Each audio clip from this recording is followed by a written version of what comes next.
Backus here today, defensive coordinator at Cornell. Seen him speak a couple times at the main clinic, and he certainly never disappoints. So, Coach, it's all on you, man. Go ahead. Yeah, hey, you guys, everybody can hear me. Thumbs up. Thanks for having me. I appreciate that we're able to do this, just a lot of respect for you guys, and pulling this off says a lot about you guys and how important it is, and the dedication you have to football, and your student athletes and your players and everything. So learned a long time ago, 20 years ago, from a great coach in Maine, Jack Cosgrove. Coaches got to talk up other coaches, and coaches got to help each other. And, that's why it's great to be here with you guys today. So I've got some stuff prepared for the clinic that we were supposed to, I think, on March 13th. But so I've got a little presentation that I'm going to present. And since we don't have a huge, a group, you guys want to shut your mute off and ask a question at any time, that's cool. And, basically we'll move forward and try to get through, an hour or so, whatever we want here, and away we go. I hope it's helpful for you. And we'll move from there. I got a couple different topics prepared here. Okay. So I'm going to share my screen. All right. And see how this works here, and do my deal here. Looks good, Coach. We got it. You guys see it? All right. So basically, the first thing was, I'm thinking about the clinic. You guys have all done them, and just sort of try to be creative and think outside the box as far as what guys want to hear about. I want to talk a little bit about culture, identity, and then process. Cultural being how we drill things, our philosophy in teaching, and identity, one of our blitz availability, stronger field pressures out of the 3-4, and then process, some tackling. And, I think that I got the picture there because, I always want our players to sort of, when they get here, to understand our personality. Picture's worth 1,000 words. That's how we want to play. And so to start with culture, and you guys are up against it too, that time, practice time, meetings, trying to be really efficient. We're always, our only enemy is time, trying to get enough in before the game, and trying to be really efficient. So we always want to be, really mindful of time and try to get things done efficiently. And at the same time, be able to have our standards of performance and, refuse to compromise what we're doing. We all have standards of performance. We all, have them. You've got them all in your program. We have them. We have them with our defense. I think it's really important to have those articulated and identified, and then refuse to compromise on them. Okay. So that's built into our practice also. Want to get our players activated. So we want to keep them moving. We're into optimums, not minimums. There's, basically 4 guiding principles in defensive football that we'll talk about: attitude, swarm, tackle, ball. So in everything we do, as far as defensively and when we're teaching, we're always coaching, one or all 4 of those things. When we teach, let me just minimize this here. When we teach, we always try to teach to all learners. So, we're going to talk something, we're going to chalk something, we're going to walk it, and then we're going to rep it. And that's our, what we believe when we teach. So we hit every type of learner, and you guys do an amazing job of that because most of you are high school teachers. So you're used to the classroom, but, not every coach has been a classroom teacher. So that's really important to us. And, every student learns differently. So there's an actual questionnaire and an index of learning styles. It's on the right side of the deal there. It's by Felder out of North Carolina State. And I give it to all the defensive players. And I give it to my safeties this time, but at times we'll work on it with the whole unit. But this is an example of it. And it's a 44-question survey, and I would urge you to do it with all your players. And what it does is it shows you what type of learner they are. And, after they do the 44 questions, it spits this out. It's free. It's online. But something that's really interesting is, we've had some players that, we recruit great kids here at Cornell, and they're high achievers, and they're great students. And obviously they've had a pretty good performance level football-wise coming in. But they'll get here, and all of a sudden, for one reason or another, you're not, getting what you thought you were getting. And I'm sure that you guys have student athletes that you work with that fall into that also. Well, you do this, and the neat thing about it is it'll tell you, how they learn. And most of their players, most of our guys will be active and visual guys. But every once in a while, you'll have a kid that's a super athlete that isn't an active and visual guy. And if he's not an active and visual guy, well then, you got to teach him differently. And I would urge you guys, if you have a kid, that maybe doesn't get it, or, for whatever reason, you just can't seem to get through to them, I would urge you to do this with them. And it's been a great exercise that we've done. And again, we pride ourselves on being great teachers. You're always teaching to your lowest common denominator. You're teaching to your hardest learning student. So this is something that, we started doing in 2010, got it from a high school coach. I would urge you to do it. All right.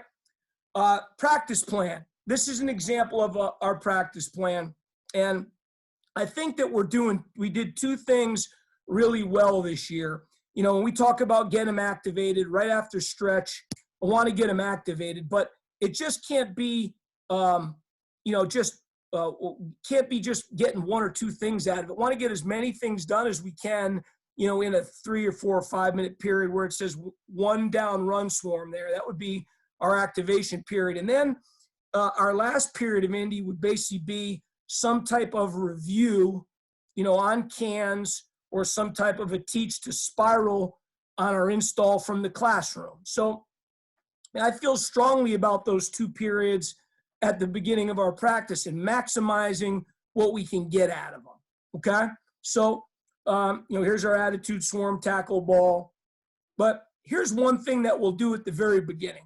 All right. So first thing is, we'll do just a pursuit drill, but we teach the huddle, and I'm a big huddle guy. We don't use it a whole lot, but when we want to get them into a huddle, I have to have taught it.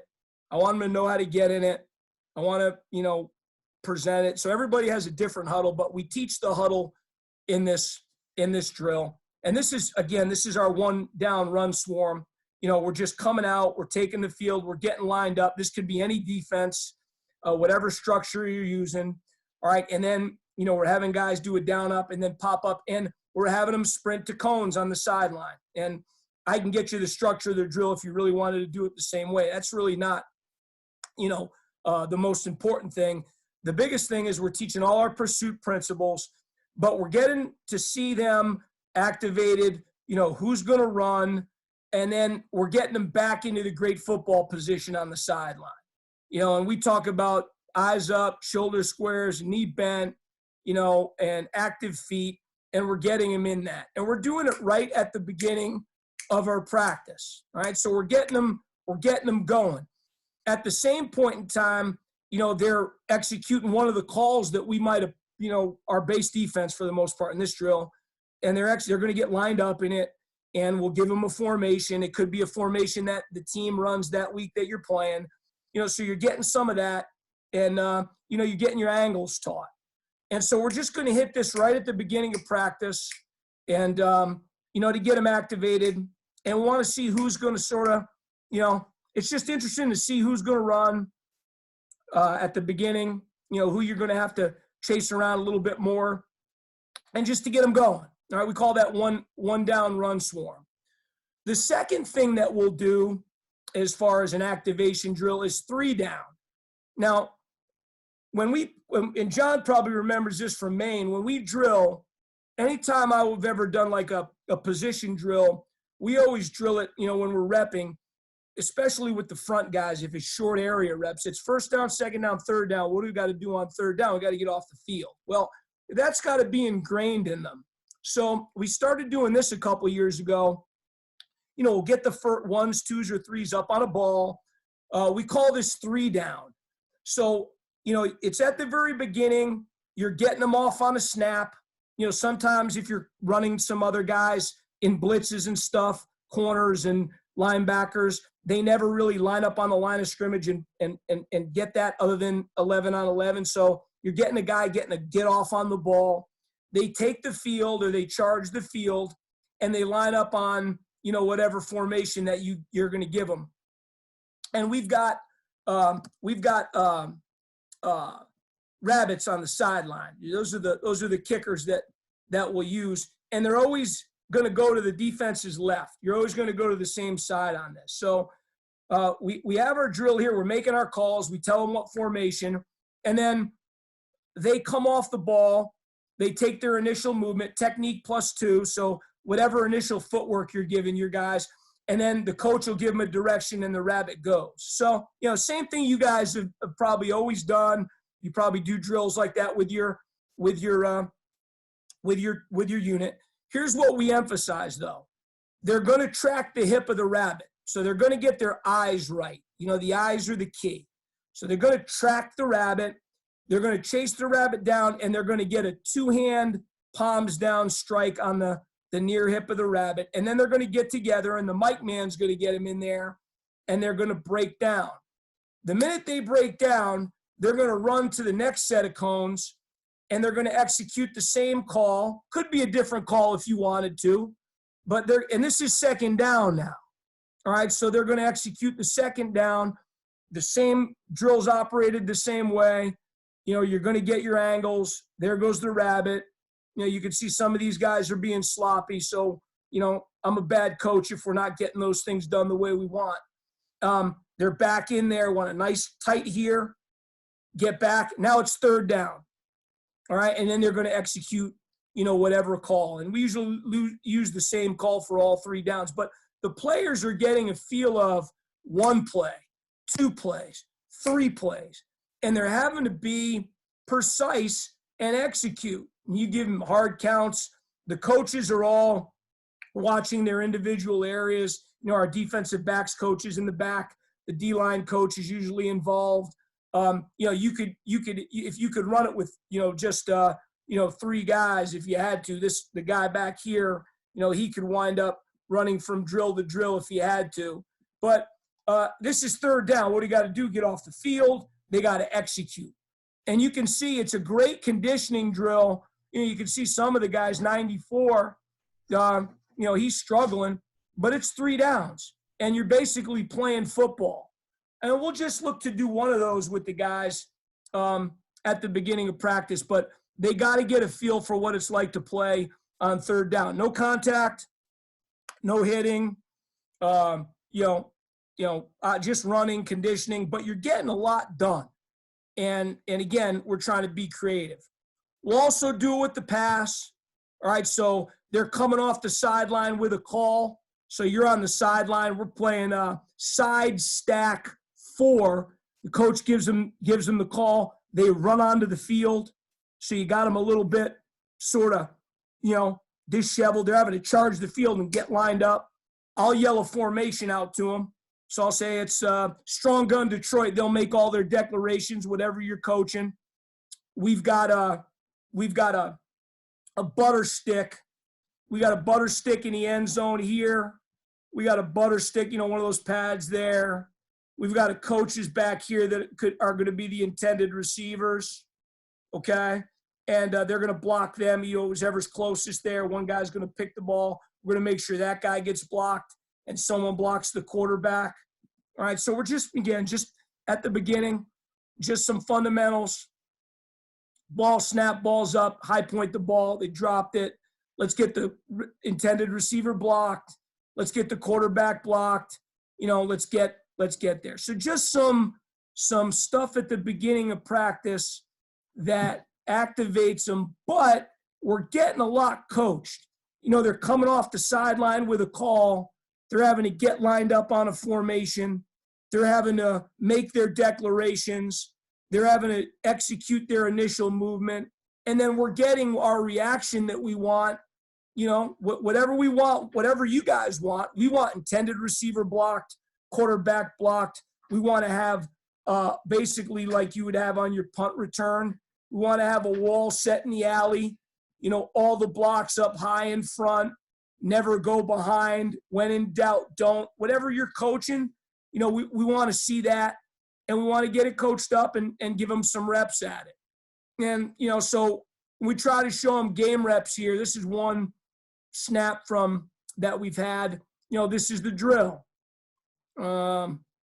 Pass pursuit, pass reaction.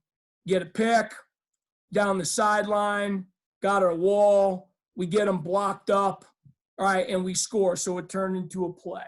All right, so I think those are, you know, those are some things that are big. Again, getting a lot done. I'll buzz through this quick. This is split level. Same start. It's for pass. We'll get them to come out. You're making your call, your declarations, but here's what we'll do here, guys. All right, it's the same finish, but what we'll do is we'll have the D-line come off and shuffle and mirror, and when the quarterback throws, they'll raise the hand of that matches the eyes of the quarterback, so they'll practice a bat. We'll have the back end get in their drops, especially the linebackers. We'll have them getting drops. We'll have a guy here giving them a wave. So, you know, everybody talks about linebackers using the bottom of their eyes to key the line and the top of their eyes to key the backs. Well, they're actually going to do this in this drill. They're going to feel this coach, and they're going to have to react where the ball's thrown. So those are just some things we're getting done. You know, secondary is the same. D-line hits it, slide their feet. All right, Goop, get your left hand up, match the throwing eyes of the quarterback. You can see the linebackers get in their drops, whatever depth you're coaching, you know, but these guys right here are going to get here, set up, and then he's going to wave them, and they're going to have to feel him with the bottom of their eyes and see him with the top of their eyes. I've talked about that a lot. I haven't always drilled it. So another little tool, and then the finish of the drill is exactly the same. Okay? And then the last thing I want to show you guys is a good drill. Let me get back here. Okay? And this is a neat little deal we started to do a couple of years ago. If you just want to get some calls run, and you know the offense, you know those offensive guys, they're down there. They throw the defensive guys down there. They say, figure it out. So what we'll do is we'll have a set of cans here and a set of cans somewhere else, you know, maybe 25 yards away. And we'll have the defense line up, and we'll basically have them run a call on one set of cans. Let's see if this is it. Okay? Just give me your technique. And then once they do that, they just take their 2 steps. The minute they do that, they turn and they sprint, and they get lined up on another set of cans. You got your caller on the sideline. He's giving them the call. They've got to get their eyes back here, get the call, make all their declarations, get lined up on however you have the formation set up, and then execute it. Make sure it's right. All the coaches are checking. Boom, same thing. All right, good. That one wasn't run right, so we had to go back. All right. But this would be the second one. 2-step technique plus 2, turn and run. All right, get on the barrels, do a second call. So you can see that we're trying to get a lot done here, all right, as far as reps. You know, there's no pattern recognition or anything, but as far as alignment and assignment, formation recognition, communication, all those things, and trying not to have the kids so static as just to stand there, but make them move. And, you know, this would simulate a team that was playing with some tempo. So if your team doesn't play with tempo, you know, you could put together a drill like this and have the guys go 8 or 7, 8, 9 plays in a row, see if they can execute. You can see we got some guys that can't get lined up right, so they obviously need to work. And we're up in the tempo a little bit, okay?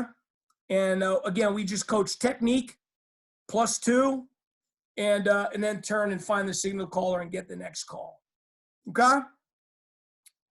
And we thought that was good. I think it's really important as a coach. You're always, you're trying to get your team or your unit to see the same thing. I show this to the guys and say, hey, what do you see? And some guys will always say, well, I see opportunity is nowhere. And I'll say, okay, that's great. I'll say, Jay, little Jared, what do you see over there? Well, I see opportunity is now here. I would say, well, listen, here's what we got to do. First of all, opportunity is now here, and we all have to make sure that we're seeing it. And everybody in that room has to see the same thing. And a lot of our problems are one guy sees this, the other guy sees that, and we're not seeing the opportunity. So I'll use that as a word picture for my players. All right? That's a little bit about our culture. All right, and now I'd like to talk a little bit about, specifically about ball and a play that we run. We talk a lot about, we run the 3-3, 3-4, 4-3. But what I'd like to talk to you about is a strong or a field pressure that we run. And I call it basically when we don't know what to call, don't want to put our guys in a bad way, but we want to run a pressure. And we don't want to get burned to the field with the screen game or a bad matchup to the field, but we can still pressure the offense, okay? The call that we call it spider. All right, now I'm going to shut this off here and get on the screen here with you guys, all right? And I'm going to go here and just make sure that you guys can see me, okay? If anybody can't see me, I'm going to move this close to my board here. Skip, can you see that? Skip? Yeah, you're good. You're good, Coach. Can you see the board all right? Yeah. All right. So if you guys run a 3-4 defense, what this'll apply to you guys, okay? Here's what we got here, what we're going to talk a little bit about.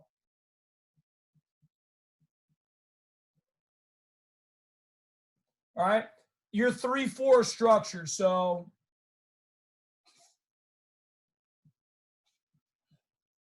all right, these are our 3 down guys: the end, the nose, the tackle, and the rush. We'll just put them in our bench front. The field's this way. Okay, the field's that way. All right. Our X is our strong or field outside backer. Our rush would be our boundary or weak side outside backer. So there's the 3 guys in our structure. Here's our outside guys. Our Mike and our Will are our inside guys. Okay, so that's how we set up our 3-4. All right. When we run what we call spider, okay, we basically bring our X and our strong safety, and we bring our weak safety over from the other side, and he rolls to the strong side of the formation, okay? We're going to either bring – the line's always doing this, guys. The pressure's coming from this side, okay? We're either bringing X, strong safety, all right, or X, Mike, or Mike Will. All right, those are the guys we're bringing based off the distribution that we have to that side of the formation. Now, if we have one detached receiver to that side, like I have drawn up there, all right, then we're going to bring X and strong safety, and our coverage guys are going to be sorts, and I'll show you the pictures there. If we wind up having 2 detached receivers, okay, so say we've got All right, we've got a 2 detached out there. Okay, we'll bring X and Mike, all right, and play 3/2 with the strong safety, field corner, and weak safety. Okay, so we'll always have one more than the offense has on the perimeter to that side. If the offense has 3 detached receivers to that side, okay, say they're in a 3-by-1,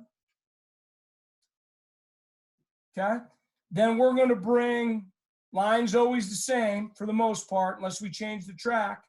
We're going to bring Mike Will and play coverage with X, strong safety, weak safety, field corner.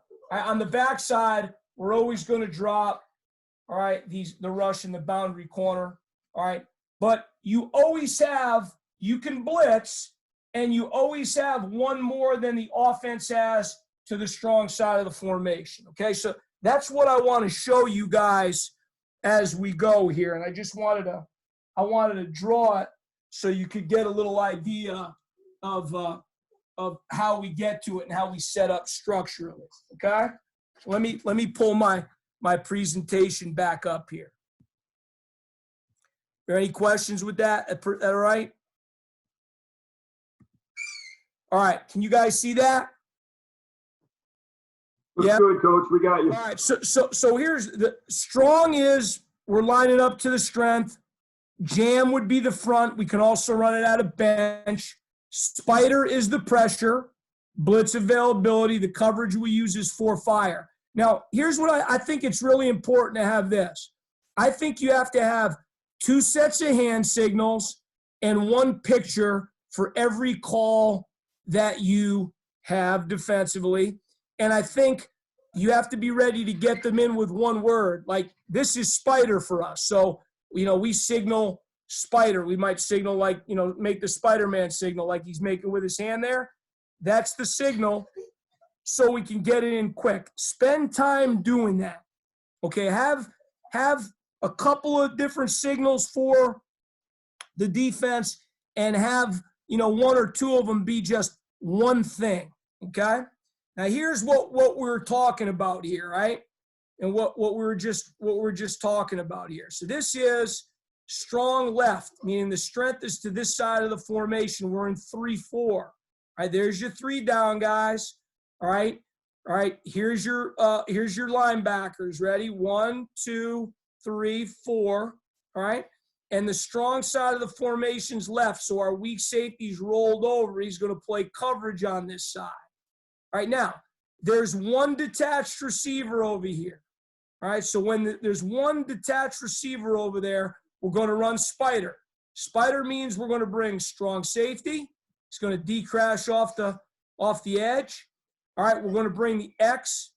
All right, he's going to see spill. He's going to come right off the tackle's crotch. If the tackle goes down, he takes it off his hip. If the tackle turns out, he's under. All right, the end's going to what we call long stick. The nose is racking. The tackle is late ladding, meaning he plays the B gap. If it's pass, all right, he contain rushes. All right, the coverage people are here. All right, half, flat, curl, okay? And then what we do to the 1 receiver side, we play quarters. So however you play quarters, he plays quarter there. We play mod, meaning we just play that guy basically in a man technique, right? He plays quarter over the tight end, meaning if the tight end goes vertical or goes out, he takes him. If he blocks, you gain him, okay? All right, and then we basically play curl to flat with the mic. All right, so the players would come out. You'd make your declarations, strong left. They got 1 detached receiver, spider, and we bring strong safety, Sam, or X, and away we go, okay? Second picture here, okay? 2 detached receivers, all right? This is strong right, so the strong side is to the right side here, okay? All right, when we have 2 detached receivers, like I said, we're going to bring X and Mike, all right? So this is, okay, I'm right. We make our pressure declaration here. All right, we're going to run either what we call base or we call straight. All right, base to us is this, okay? XD crashes, all right? N plays ball in the B gap, all right? And the Mike goes through the A gap. All right, we play our coverage out here. So we play 3/2. So whatever you guys do at your school, if you play quarters, you can play quarters there. If you play cover 2, you can play cover 2. If you play robber, like we used to play at Maine, John, you could play robber with those guys. Whatever you want to do with those 3 guys, all right, you could play with them. And again, we like it because sometimes teams are saying, all right, if we have a matchup out here, you know, we'll throw some type of a screen or bubble, right, based off what the coach sees, coach call or whatever you got there. And we're saying, no, you're not, because we got enough guys out there. So we feel comfortable calling it, okay? The other one we'll run with this is what we call scrape. If we have these guys run it as scrape, the end long sticks to the A gap, and the Mike basically scrapes his outside hip and plays the B area, and the X plays D crash there, okay? So the way we get that, it would be strong right. The players would see that there's 2 detached here. They'd say base. We know we bring X Mike. Or they'd say scrape. We know X, we're running X Mike, and we're running a different track with the end, okay? All right? The last one here. All right, there's 3 detached receivers, right? And you guys probably see this. You know, everybody in football, right? They got the back strong. They're running the zone here. They're running the quarterback keeping it, or they're throwing the bubble out here. You know, they love that, right? If you guys see those plays, maybe you don't, but I mean, the people that we play, specifically one team, I mean, they absolutely love it, all right? They got a man crush with that play. When I'm commissioner for football, men, we're getting back in the eye. We're going to run power, ISO, and the offense isn't going to be able to motion until the middle of the season, okay? Just a little comedy relief. All right, but here's 3 detached receivers. All right, so this is strong right. When we get 3 detached, we're going to run maw. That means we're going to blitz Mike and Will. All right, bring the Mike on the D crash. We bring the Will in the A gap. The line's the line.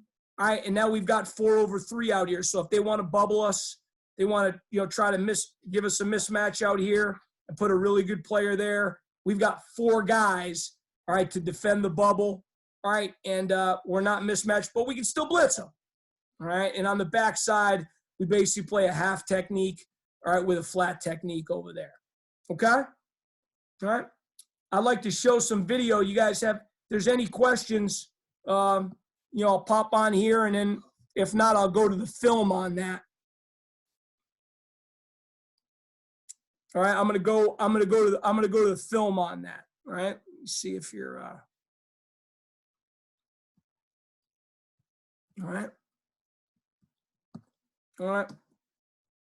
All right, let's take a look at 1 detached here. All right, this is 1 detached here. So we're in our 3-4. Okay, my whiteboard's hitting me in the back. All right, so the strong side, you know, however you run your 3-4, this is our strong side here. So we've got our, you know, our strong side people here. We've got our weak side people here. And we've got 1 detached receiver here. So the players will say, all right, we're running spider. Spider equals strong safety and X. So the X here is our Sam. There's the strong safety. The weak safeties come over. All right, we're playing quarters here, or we're playing curl a flat here, curl, flat wheel here, and he's playing an inverted half, all right, there. And we'll let him bail to that sometimes, and sometimes we'll let him go ahead and press the guy and play it as what we call mod, man over depth, okay? Take a look at the wide here, okay?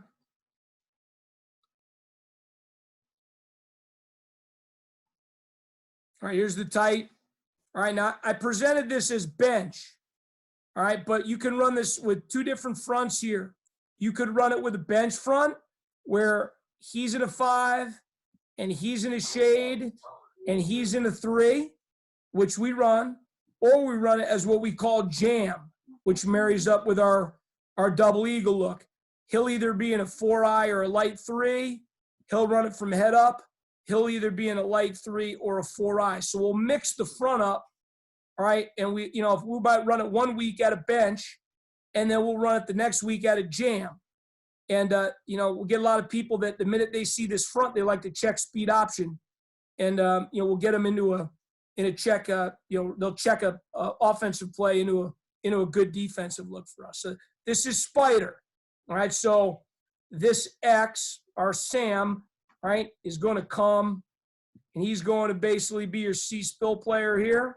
Strong safety is going to come off the edge. He's going to be the D-crasher. All right, there's the weak safety. He's playing quarter off of, all right, the tight end. All right, he's your curl to flat player. I'll try to write a little bit. All right, he's playing curl. Rush is out here playing flat. All right. The thing that's not good, you got to teach your guys to redirect. So, anytime that you see 50, we'd like him to redirect off his first step to his left. 14 does a decent job. But you'd like to see him be able to, have a little effect on the quarterback, but it's a good play for us. Here's another one. It's a great call versus a pro set. All right. If you run 3-4. All right. So here it is. This is strong right, and this is Spider. Okay.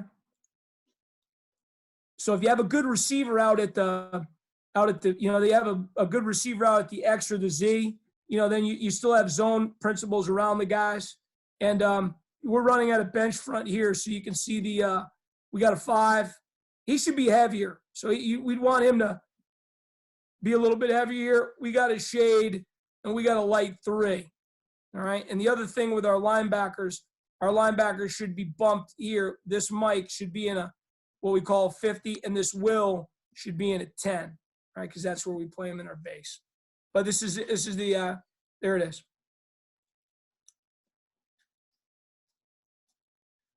Okay, here's another one. All right, you guys see a lot of formation to the sideline. That's why we have the ability to call our 3-4 to the, to the strength, because a lot of times, a couple years ago we'd play a lot of field. Problem is, we'd line up to the field. We'd always have our strong outside backer here.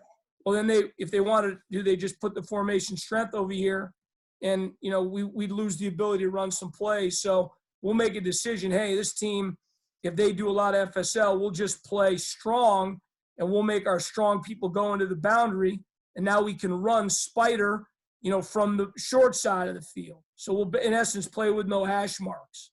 I think that if you play one call, and you're simple enough, you can do that. Then the offense doesn't have their way the minute they put the formation into the sideline. So this is strong right, and this is Spider from the right versus FSL. All right, and you can see that basically the strong safety is unblocked.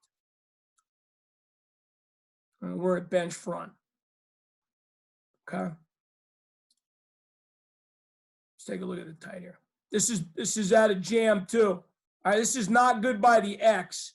So the X, he's got to get he's got to heavy up. He should be right here. All right, on the tight end. As he sees, we call it C-spill, he steps for the crotch of the tackle. Tackle turns out, he comes under. Tackle goes down, takes it off his butt. Tackle pass sets, he comes underneath. And the outside man is what we call a D-crasher. His aim point is the outside pad of the deepest back. That's their strong safety. That's where he's going. He keeps everything inside and in front. Okay.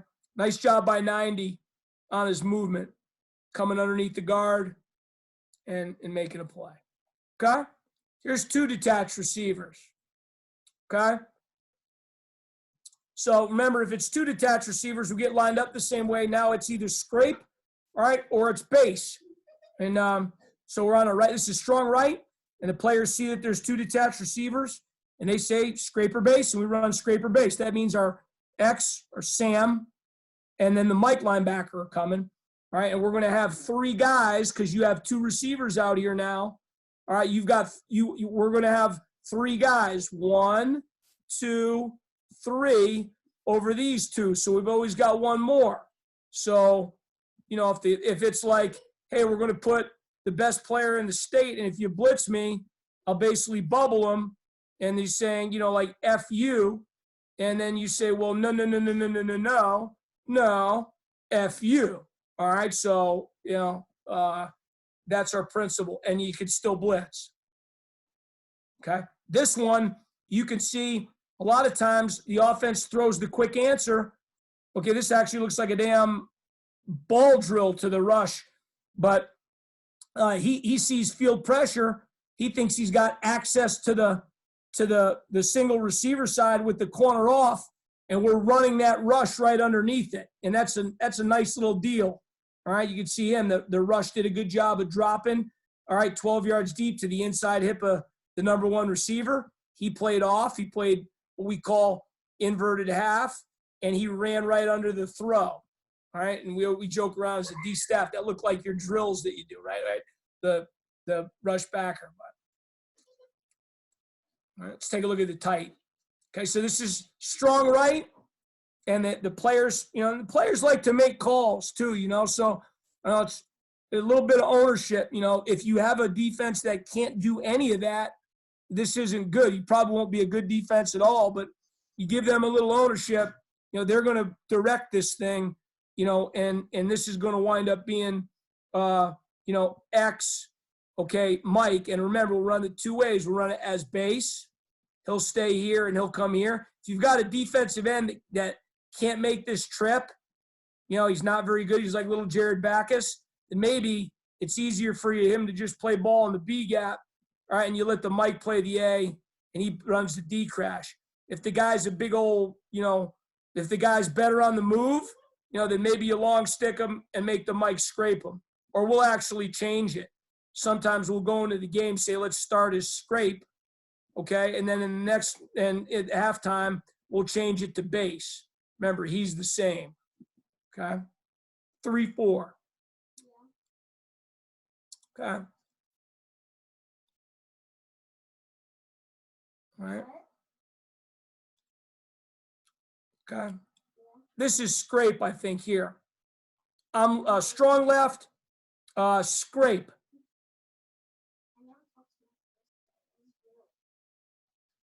All right. To the field, we changed up the triangle here. All right. So we're basically playing robber. John, this is like what we used to play at Maine. So he's playing robber, 2-1. He's playing force flat wheel. And the corner, he's a little bit deep here, but hey, depth's his friend. If he feels like he's got to play that deep, he's basically playing your half. He's working 2x10 inside 1. He's playing deep half there. And that winds up being a nice change up. The other thing is if you have a team that runs bubbles, when you put number 2 outside number 2, it should take away the bubble. They don't like that. If you always have your outside backer inside, or that, the outside apex player there inside number 2, and you're giving them this all the time, especially if it's a good player, they like that. The minute you put him outside, all right, the bubble should be gone. All right, so we like that. All right, you can see this is an RPO. So we're able to blitz right into the counter, and we're able to match the routes on the throws. All right. See the tight. This is scrape. Okay. And, the Mike linebacker's got to keep digging here. All right. But you can see he beat some blocks, and it's a good play. All right.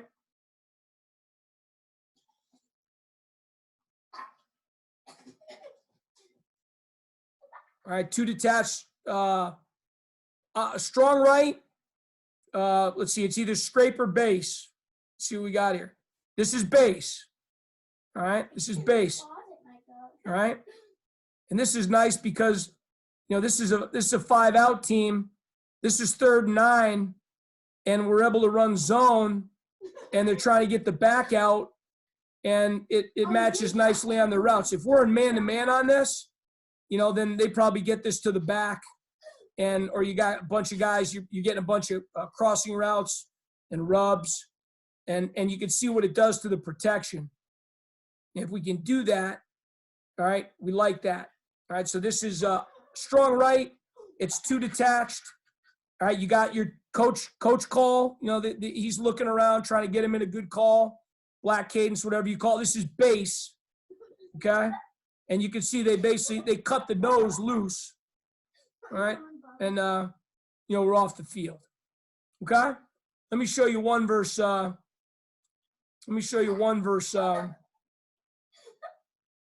This is with a great player out here.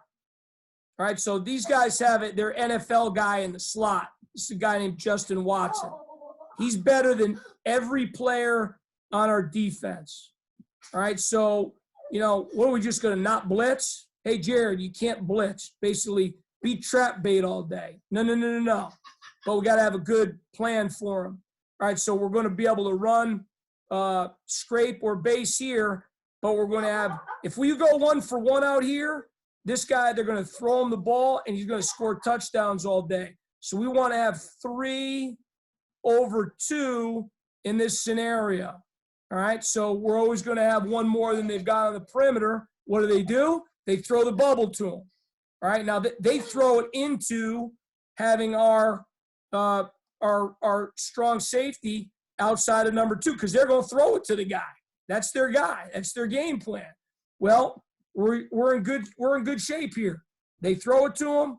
All right, we got 3 guys out there. You can see 1 guy's hanging out for dear life, and then we can clean it up with 2 and 3. But we got, you guys know it. You guys coached a lot of ball. Angles, numbers, grass, angles. All right, that's all we're coaching. Same thing on defense.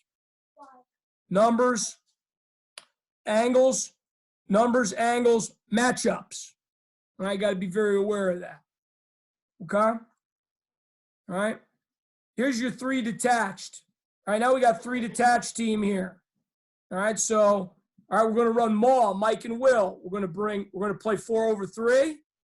All right, so here's our strong safety, weak safety, X, or strong outside backer.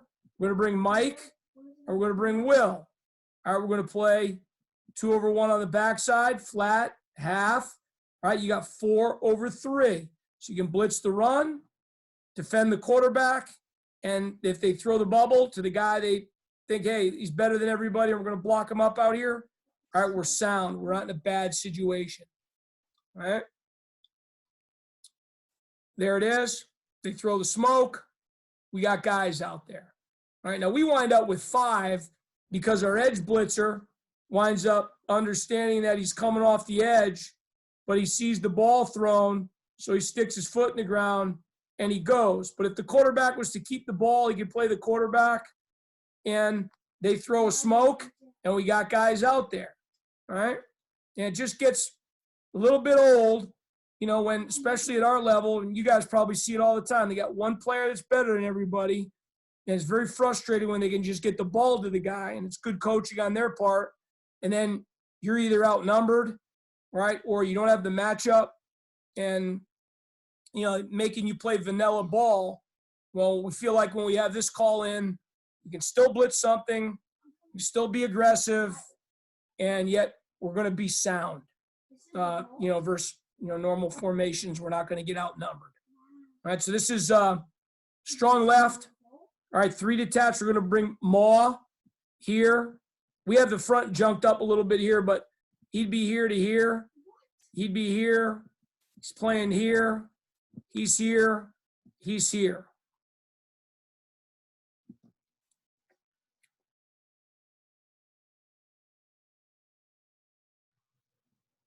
Okay, ball's out. And we got him there. Okay. There's another good one here. And this does a decent job. This is beating some protections for us too, guys. And again, you're not in the coverage is, the coverage is good. if I was a 3-4 team, and I'm just one humble man's opinion, one regular guy from 23 Davenport Avenue, I would bring something like this, all right, and then I'd bring a corner fire, and I'd run you 3-4, and just make sure that you have the ability to use blitz availability. So the minute you go 3-by-1, you're still not bringing the outside guy and the inside guy and getting outnumbered out here. You have a mechanism where you always have some numbers here. All right, this is Maw. Here's our field outside backer, weak safety, strong safety, field corner. And I'll go over how we be 3-by-1 here after we get a chance to watch this. All right, this was good. If you're beating the protection with this, you could change the front up too. It's bingo. All right, so there it is. We're basically getting our Mike linebacker, one-on-one with the back, make him pull the ball. And, we get a sack out of it in the red zone, which was good. Okay? One other thing I want to talk to you about here with this 3-by-1 here while I got you guys is, understand here how these RPO teams, you probably see a lot of it. They're looking to get the ball to this guy. So when we play 4-over-3, our base concept is we're going to play a safety as a robber over the top of 3. He's going to be anywhere from 12 to 10 yards from the line of scrimmage. He's going to stick down. He's going to play 3-2. Sorry for my bad penmanship there. Basically, what's going to be is if the guy blocks you, you take him on. If he cracks and blocks down, you'll replace. You'll basically play the alley. If he goes vertical, like everybody does out of 3-by-1s, all right, you'll play him up. So, you're going to go ahead and match up with that guy if he goes vertical. So that's usually the throw they're looking for, right? If he goes out, he'll look to go to 2. So he'll look to, if 2's vertical, then he'll match up on 2. He's Robert, 3-2. We'll play the field outside backer as the hook defender. He's off 3. He's the underneath guy off 3, but he's not in a run-pass conflict. So if the quarterback keeps the ball or the ball's run, he can be a run-first player and not worry about getting stretched vertically because he's got this guy over the top of 3.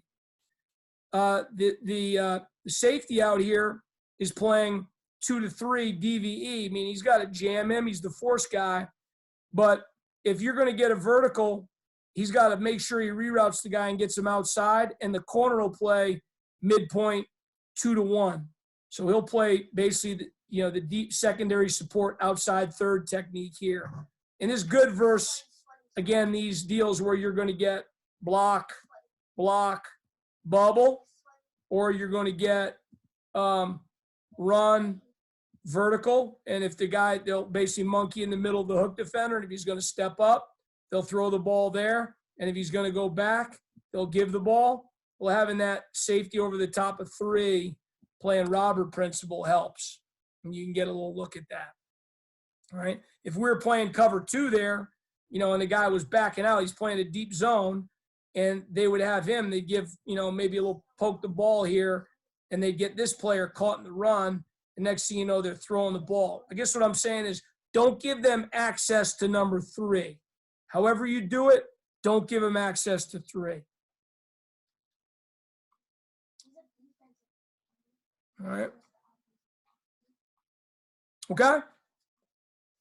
Little thing here, especially in these times right now. When I saw this a couple months ago, I thought it was great. Depression, tough time right now. Well, you just unscramble the letters. I don't see that. I pressed on. So again, you could see it any way you want it. We're always going to have to see certain things as coaches in order for our players to see it. And we're always selling and pushing and wanting to see things a certain way. I use a lot of this. I think it's everybody's job to be, it's just not the head football coach's job to motivate. it's my job. I'm in charge of morale. Our head coach is going to set the tone, and it's my job to, keep it going. Everybody's in charge of morale. Everybody's in charge of motivation. So we spend a lot of time with it. Okay? Any questions with any of that before I go on to the last piece here and, how much more time we basically got here? You're good, Coach. Keep rolling with this thing. Yeah. It's awesome. All right. Any questions with any of that from you guys? Or I got the board here. If there's anything that pertains to that, I can Anybody, go. Yeah, if anybody's got something, you can just turn on your mic or you can throw it in the chat, either one. Yeah, the chat, I'd rather have you, if you wouldn't mind turning on the mic, I'd rather do it that way just because I don't want to screw this. I'm sort of technology challenged. Got you. Anybody got anything out there, fellas? Coach Backus, Coach Kempton. Yeah, what's up, Kepi? Do you do anything like your spider out of your 3-3 package? We don't do blitz availability out of the 3-3 just because it takes a lot to get that that coached up in the rotation of the secondary and everything, but we just do that out of 3-4 because it's pretty balanced. I'm sure that you could, but we don't. We either Okay. we either bring we have a field pressure out of 3-3 and a corner backer fire out of 3-3, but that's our bread and butter, that one right there. Okay. Coach, I got a question for you. Yep. A tight end wing Yep. into that blitz. Into How it? does tight end wing impact the 3-4? Yep. So to the front side of it, Skip? Yes, sir. Yes, sir. Yeah. So let's say we would, can you guys see that? Yes. Yes. So there's your wing.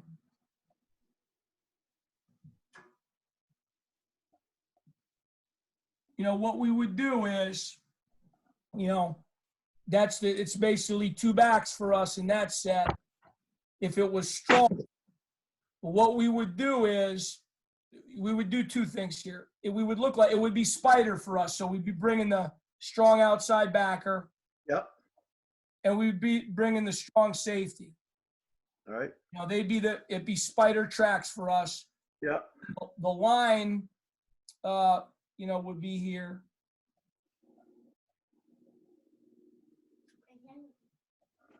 And our Mike would be there, and our Will would be there. Our weak safety would be over here. It'd be one high. You guys, offensive guys, would see that as one high. Okay? Now, what we would do, what we've done is our edge blitzers, if he gets that pair, all right, and we've gone around and around on this. If you'll have a team that, in our rule, he splits the pair. Yep. So he's going there. So if you do any if you want to do any slam release stuff, that could make an issue because you could get the quarterback outside of it, which is good. But he would fit there. The line would be the line. So he'd go to the A. He'd go here. He'd play there. He'd play there. And we'd bring the X. The X would come off the tackle. So he'd be coming here. And we would have to get these two guys fitting here in the run game. Yep. In the pass game, the thing that would make that difficult is we're playing quarters here, and he's playing off the tight end, but there's a hole out there because the Mike is playing basically first flat, first crosser, and the guy's already lined up outside of him. So technically you could do that and do that, and if the ball got out quick, we'd be dependent on the pressure to take that throw away because it would be his. So that could be tough. Thank you. Awesome. Yep. On the backside, if you ever did it on the backside, then you just have to coach the outside backer like we would see. And we see that.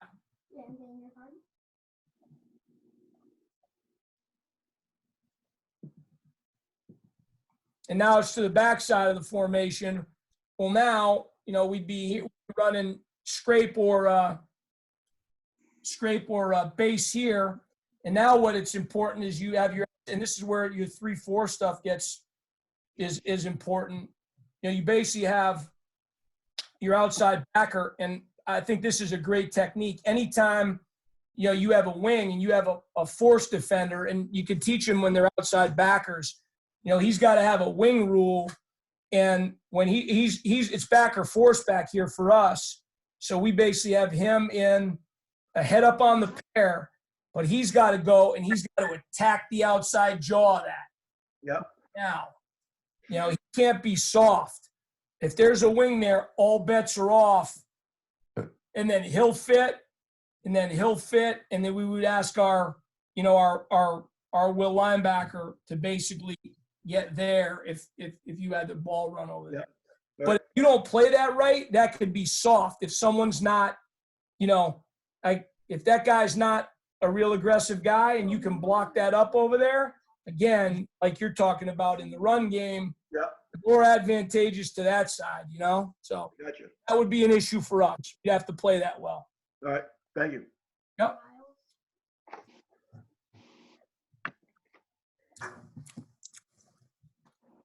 All right. We'll finish up with the last piece here, guys. Okay? All I'm right. good, Coach. Yep. All right. Let me just get back here.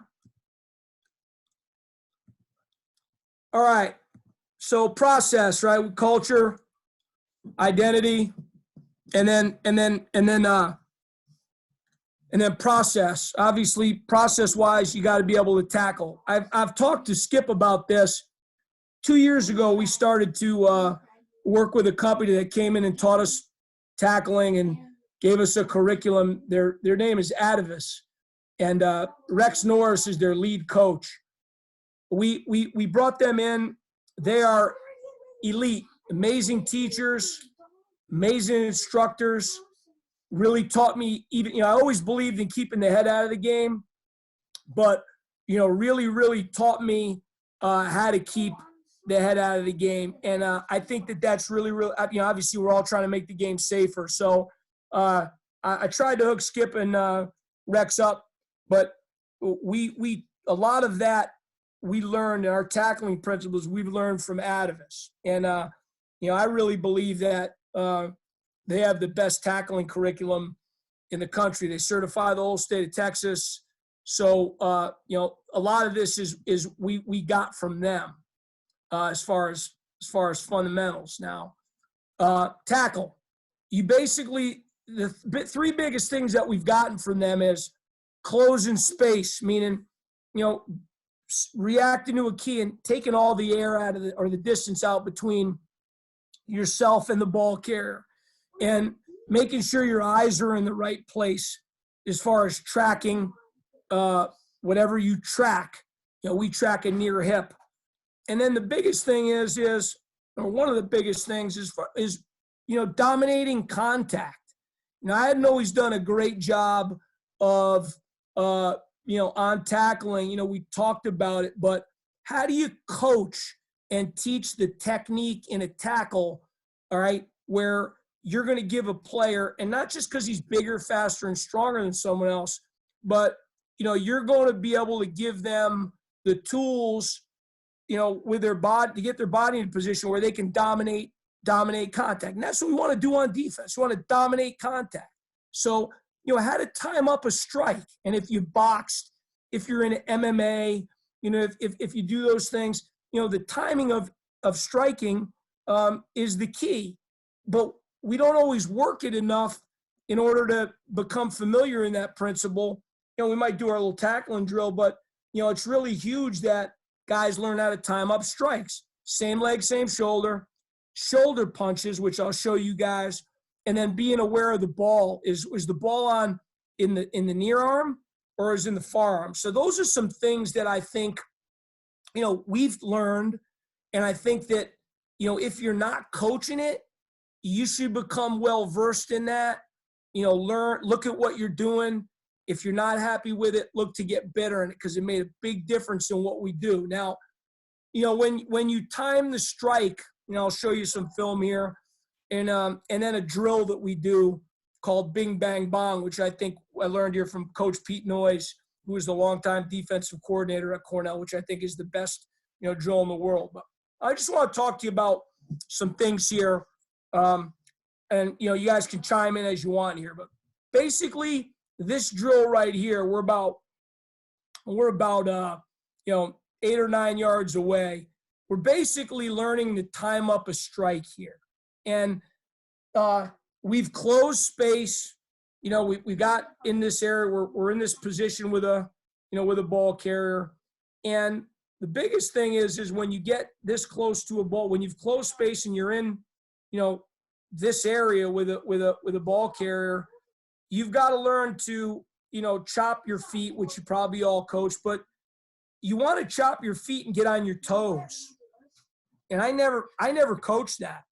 Not off balance, but you want to chop and you want to be up on your toes. And when the ball carrier goes right or left, or based off where you are on defense, you're going to either be, a right, inside out, outside in, right or left shoulder tackler. It's very, very simple. But the thing that you've got to understand is, and it's different, is we always coached, clubbing, with our arms, low to high uppercut, almost uppercuts with the arms. And we coach now to shoulder punch. So basically, if you thought of this player, and this was 2 years ago when we first had, this put in, so that the film's not as great as it is this past year, but just hang with me.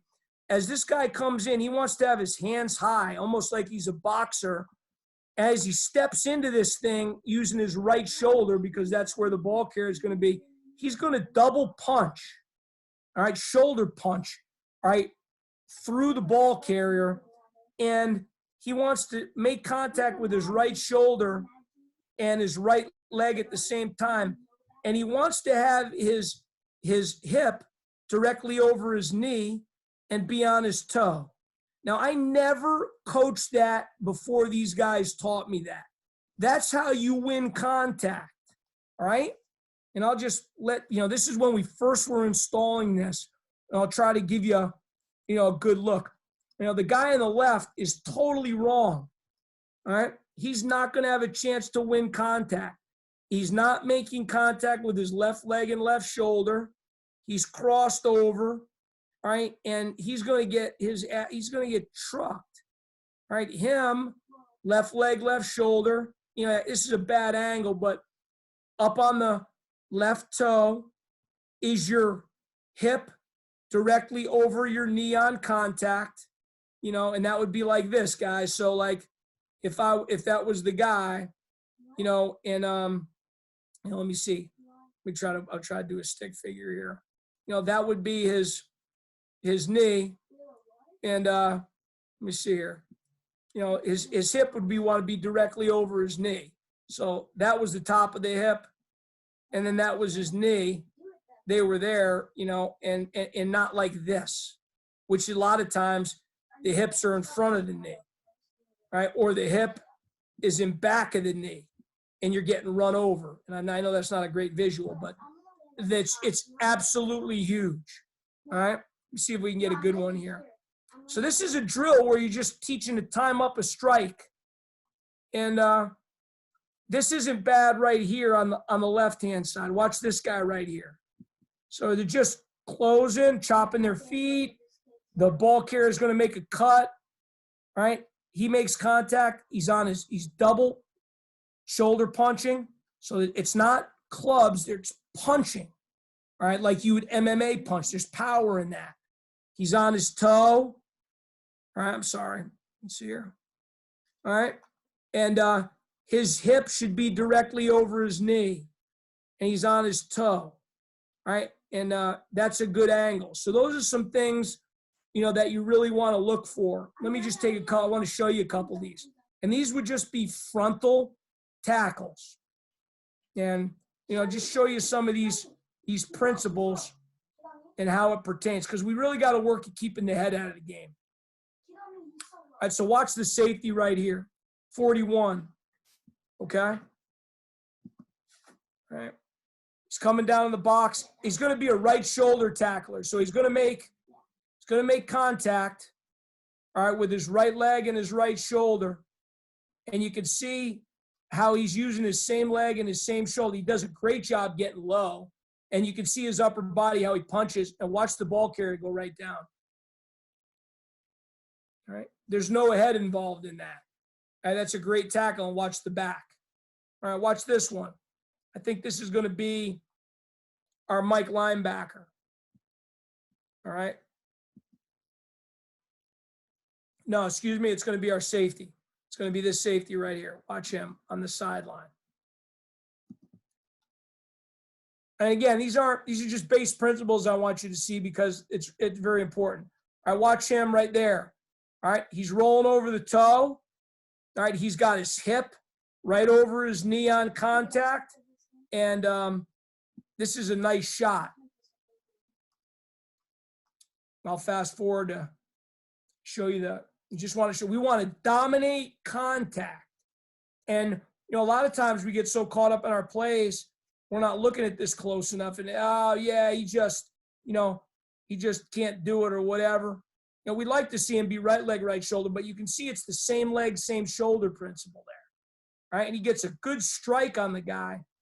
All right, and, you could see it's a good pop. No head. All right. Watch the Mike linebacker here. This is going to be our middle linebacker, right? This guy here. Okay. Not perfect, but you can see the principles. Comes off a block. Same leg, same shoulder. He's opposite here, but it's never going to be you'd like him to be perfect, but it's not always going to be perfect. Bottom line is, all right, he's got a good shoulder. He's got one leg up, all right? And he rolls over his front foot, all right, but shoulder contact. All right, so I think that is big, really big. All right, watch our X. This is our 3-3. All right, so here's watch your X here. This is our middle guy right here. Watch him come down in the box.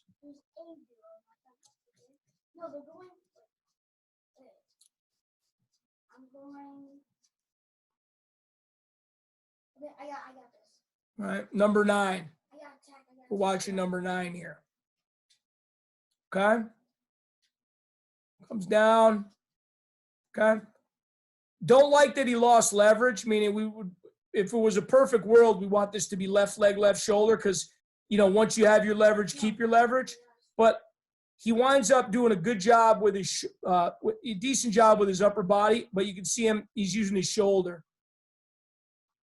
Feet aren't great.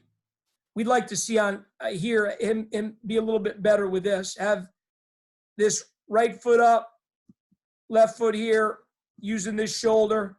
And again, rolling off that toe on contact is the hip over the knee, and then obviously running through. But he's down. All right. Let's see here. This was our safety.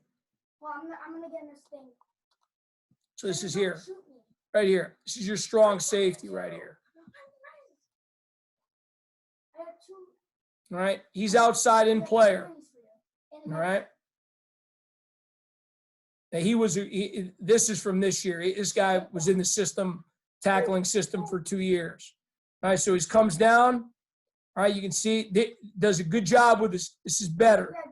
Right leg, right shoulder. He's punching. All right. There's no head contact in there. The head's to the side. He's using his right shoulder. All right. He's punching. All right. I want to get to one clip here because I want to show you one principle that I think will really help you. All right. This is the same guy right here. He's in the middle. He's playing middle post right here. All right. Now watch this. And this is another thing that I think you really got to coach in tackling. All right. Same angle, left leg, left shoulder this time. All right. You can see him. We'll get to the tight. Here's the other thing that we coach hard. All right. Where's the ball? All right. Because, defensive guys got to be ball aware. So if the ball's in the front side, all right, your face mask, as you execute the same technique that we just talked about, you put your face mask on the ball. If the ball's in the forearm, you're going to make sure that that punch arm punches through the ball to that side. So, they got to be able to be ball aware while they're doing this. So he did a great job, and he was a senior, but he's coming down. All right, you can see, you'd like to see him close a little bit more, but he's left leg, left shoulder, and he's punching that left arm. And if the ball was in the right arm, he'd be kissing the ball, putting his face mask on the ball, which is not the man, so it's not head contact. If the ball's in the left arm, he's going to make sure that when he punches through the ball. All right? Watch the ball come out. All right? And that was huge. And that's a huge play. Okay? And we got some more here. But I want to show you one last that's really about it. I want to talk you through one drill here because I don't have it on video, but I'll show you it because it's the best tackling drill ever, and you could do it in shorts and T-shirts. Okay. This drill was taught to me by Coach Pete Noyes, and it's called Bing Bang Bong. And basically you do it, all right, on the field, okay? And you have your players on the sideline. You have 3 players basically out by the hash, just inside the hash marks, all right? And they're the ball carriers, okay? And you could do this high tempo, or you could do this, but everything we just talked about, we'd be coaching. Let's just say we're going to do it with full pads, and we're going to do it high tempo. This guy right here is holding a hand shield, all right? I'm the player, and I'm laying on my back on the sideline.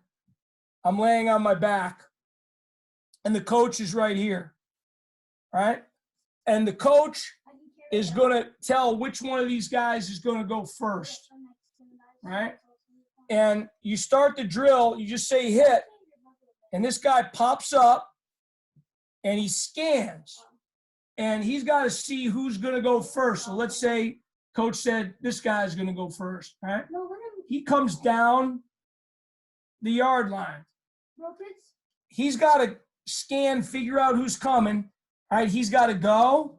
And this would be a right shoulder tackle, just like we just showed you in the drill. So he'd right foot up, right shoulder tackle, all the things that we talked about.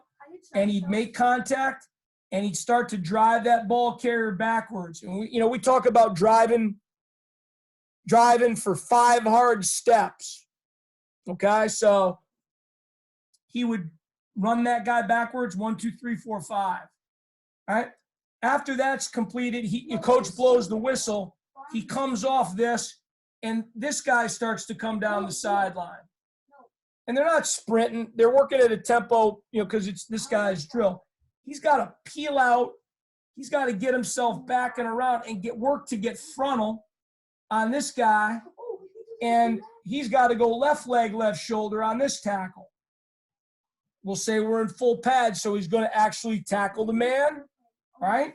He's going to drive for 5, 1, 2, 3, 4, 5. Coach blows the whistle. He comes off that tackle. He's got to get back to the middle. This guy with the bag is coming straight down. He's got to get frontal. Well, now he's got to tackle a guy that's coming right at him. Well, he's got to make a decision. Is it going to be a right shoulder tackle or a left shoulder tackle? All right, it doesn't matter, okay? But you got, what's that scenario?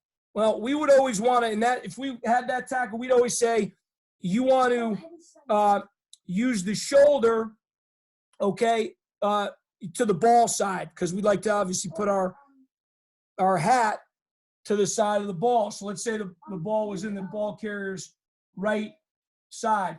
This would be a right shoulder tackle all right, for that guy, and he drive for 5. Now this guy's got a hand shield here, so you might have to tell him what shoulder to use there.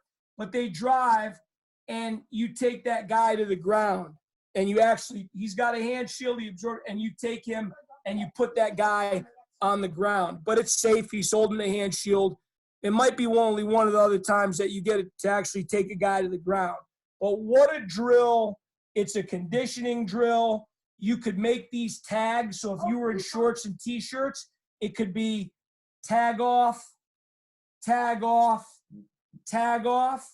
If you were in shorts and T-shirts. But the best drill for being frontal on a ball carrier, understanding when a guy's hips are facing you, you're going to have to grow your base back and get in a power position, and to be able to get work to get into frontal position on guys and to take a guy down if you've got pads on.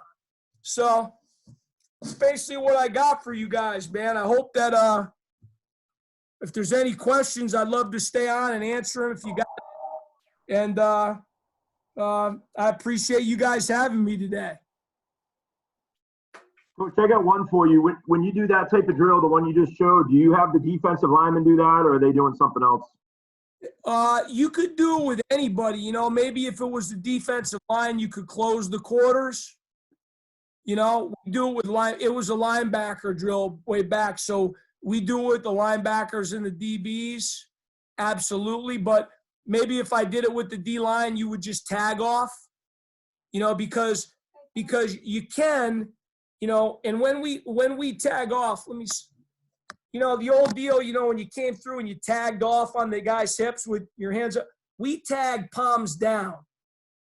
So we're running because we're shoulder punching when we tackle. So if I was using this shoulder, we're not coaching this anymore. We're coaching this. We're actually punching like you're benching or like you're an MMA fighter, and like you're punching. The shoulder punches. So we would obviously would try to get that. I'm off my script there, but. Well, when you tag off, you would tag off this way instead of. Yeah. So what we'll do is, when we tag off, we don't tag off thumbs to the sky anymore. We tag off a 2-hand palms down tag, which keeps guys in a much better position, and you can have them time up, same leg, same shoulder on the ball carrier, if that makes sense. I like that. It's been absolutely huge for us. So if I was going this way, Mike, and I was going this way and I got to the hip, I'd have my right leg up and I would palms down tag while my leg got there. If I was going to the left, then I'd be going here, and as I stepped with my left leg and my left leg hit the ground, I'd palms down tag on that guy's near hip. So it's no more of this. And you're staying in that compact power position, and that's the position you got to be in when you dominate contact. A guy gave me if I was locked in a room and I was going to run and all of a sudden Skip Capone went crazy and was going to beat my ass and I had to get out of there, I'm not going to go run through the door with my face first. I'm going to have my hands high. Well, that's how we have to tackle. And, not in our chest, so that's been real big for us.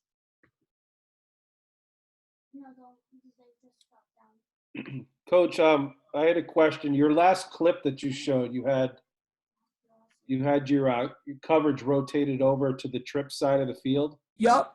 Could you just clarify how you're covering that? Yeah. In Spider? Yes. Yeah. So what we basically do is, we're in our 3-4, but we're basically, you guys see that? Yes. All right.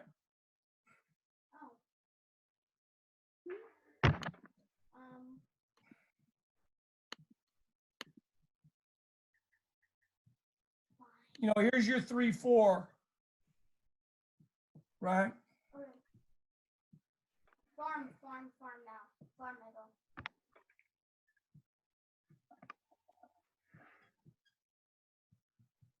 All right, there's your 3-4. Can you guys see that? Yes. All right. Well, what we're doing is we're bringing the backside. We're going to bring some, but we're always going to bring 2 guys from this side, and we're going to always have enough to have 3/2. So we're taking the backside safety and to the strong side.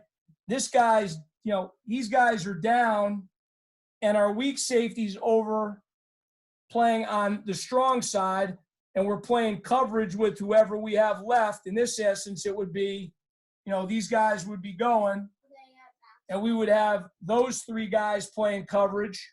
Say you play cover 2 if you want. And we've got, the D-line doing their deal. And on the backside, we've got those guys playing a triangle. We always play it the same way on the backside. So we're basically, rolling the covers. We're becoming a 1-high defense and basically playing, 2 high principles as far as the coverage. Mm-hmm. But we're to the side of the pressure. We're rolling the secondary that way. Gotcha. And that's how we always, we use the weak safety strong so we can always bring, somebody from the field and have another guy over there. Right. Coach, if that Z moves over there and trips, how does that change it? If the Z went over, Yeah. so if you have 3 wides, Holy smokes. I'm just saying. all right, then what we would do is we would bring Mike Will. So, No, I said we should try to go mid circle. No, don't use our mark pad yet. No.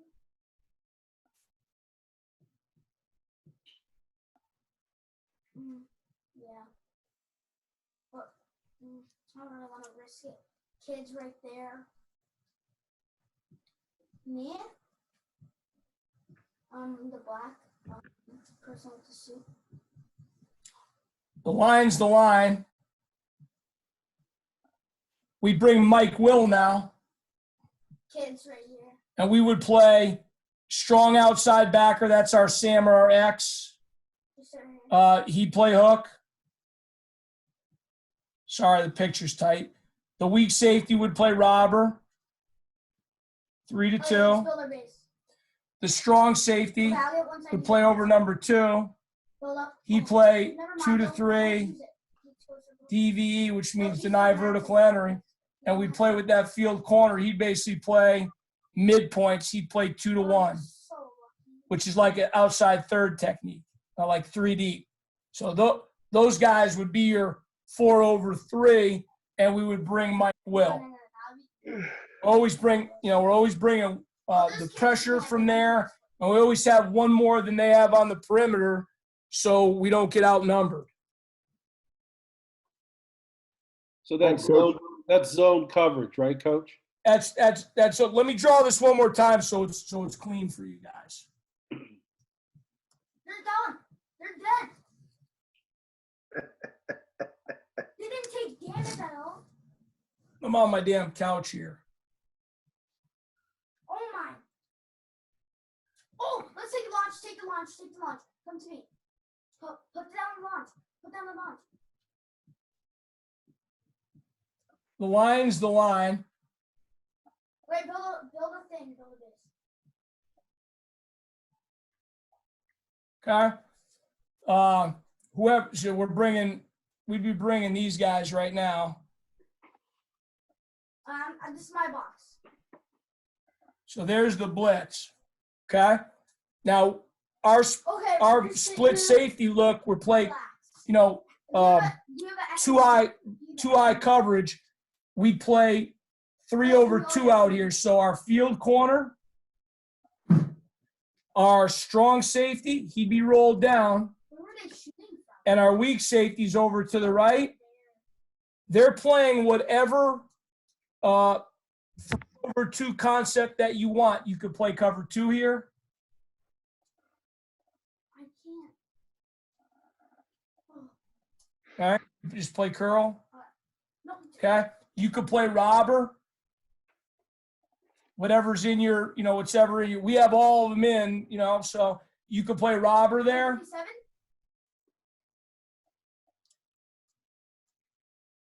Half. Force flat wheel. Just tell me all your ammo count. Right, and then the weak safety, he plays your robber, 2 to 1, Oh my. Here. right?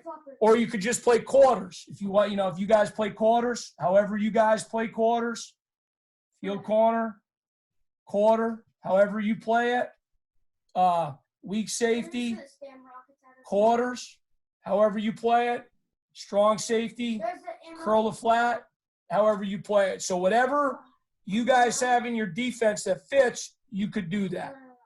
And then to this side, and that's what we'll do, to this side, we'll always make the field, that boundary outside backer, he's always responsible for the flat. No shield. Okay? The will, he always plays the curl. And the corner to that side, he always plays the half. So however you guys play those, you could play that, flat, curl, half, however you do it. Cover 2, quarters, robber, however you do it. And yes, it's zone coverage, however you coach those zones up.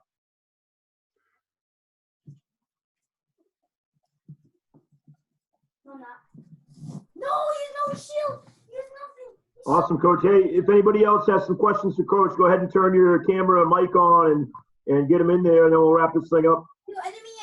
Can't turn my camera on. I got you, Coach. You're the I love best. being You in just control. don't know how it works.